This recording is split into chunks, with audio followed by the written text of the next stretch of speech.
సిద్దిపేట జిల్లా నంగునూరు మండల ప్రజా పరిషత్ కార్యాలయంలో ఎంపీడీఓ శ్రీనివాస్ అధ్యక్షతన ప్రజావాణి కార్యక్రమాన్ని నిర్వహించారు.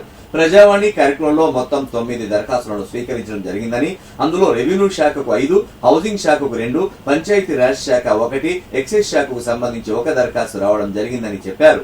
అర్జీదారులు సమర్పించిన దరఖాస్తులను పరిశీలించి ఆయా శాఖల అధికారులకు పంపించడం జరుగుతుందని, నిర్ణీత గడువులోపు వారి సమస్యలను పరిష్కరించేందుకు కృషి చేస్తామని చెప్పారు. ప్రతి సోమవారం మండల ప్రజా పరిషత్ కార్యాలయంలో ప్రజావాణి కార్యక్రమం ఏర్పాటు చేయడం జరుగుతుందని తెలియజేశారు. గ్రామాల్లో ప్రజలకు ఏమైనా సమస్యలు ఉంటే ప్రజావాణి కార్యక్రమంలో అర్జీ పెట్టుకోవచ్చని ఎంపీడీఓ శ్రీనివాస్ తెలిపారు. అందులో రెవెన్యూ శాఖకు సంబంధించిన 5, ఎంపీఓ శాఖ పంచాయతీరాజ్ శాఖకు సంబంధించిన 1, ఎక్సైజ్ శాఖకు సంబంధించిన 1, హౌసింగ్ శాఖకు 2, మొత్తం కలిపి 9 అప్లికేషన్స్ వచ్చినాయి సార్. వాటిని ఏ శాఖకు ఆ శాఖకు విభజించి ఈరోజు సాయంత్రం కల్లా వాటికి చర్యలకై సంబంధిత శాఖలకు పంపించడం జరుగుతుందని తెలియజేయడం జరిగింది.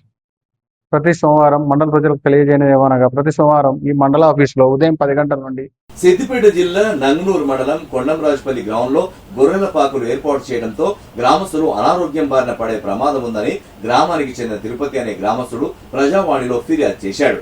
గ్రామంలో జనావాసాల మధ్యలోనే గొర్రెల పాకులు ఏర్పాటు చేయడంతో దుర్వాసన వెదజల్లుతుందని, ఈగలు దోమలు విజృంభిస్తున్నాయని ఆవేదన వ్యక్తం చేశాడు.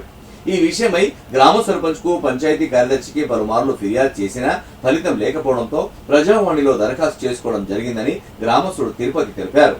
మండలంలో బెల్ట్ షాపులు యథేచ్ఛగా కొనసాగుతున్నా అధికారులు పట్టించుకోవడం లేదని నంగునూరు గ్రామానికి చెందిన రాగుల కనకయ్య ప్రజావాణిలో ఫిర్యాదు చేశాడు.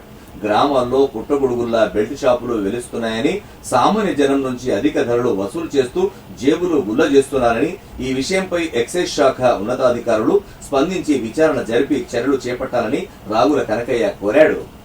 మేజర్ గా మా గ్రామంలో సమస్య ఏంటంటే ఈ విలేజ్ లో గొర్రెల దొడ్డు ఉండడం వల్ల ఈ వర్షాకాలం సీజన్ లా వాసన రావడం ఒకటి, అలాగే వాటి వల్ల వచ్చే దోమల ప్రాబ్లం ఒకటి.